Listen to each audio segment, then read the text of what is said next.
today. Yeah.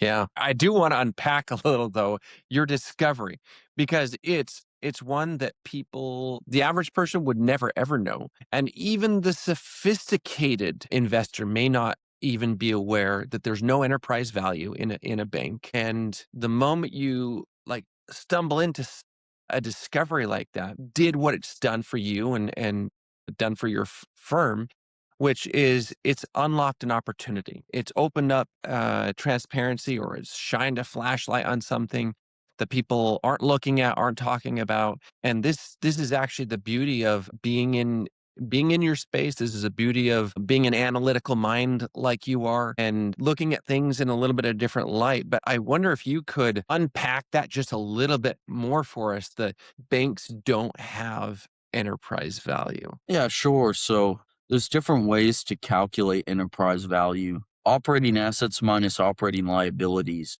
is the definition, but often you'll see practitioners also calculate enterprise value in terms of the way it's financed. So you'll see a long calculation like market capitalization plus debt minus excess cash plus preferred stock plus minority interest plus any legacy obligations like pension liabilities. And so the way to think about it is one, you can't separate operating assets and financial assets and liabilities for a bank because there's no such thing as an unlevered bank. All commercial banks, I should say, require debt to operate.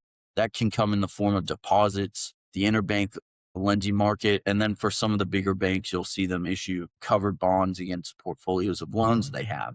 And so they have that negative enterprise value because their cash and cash equivalents and things like that often exceed their market cap, and that's the reason why.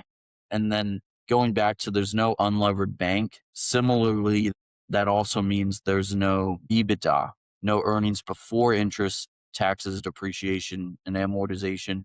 If you look at the income statement of a publicly traded commercial bank, they'll have interest income and interest expense netted against each other called net interest income, which will be added to non-interest income to get to top line revenue. So in other words, the interest income and expense for a bank are baked into their revenue, and that's why there's no earnings before interest. That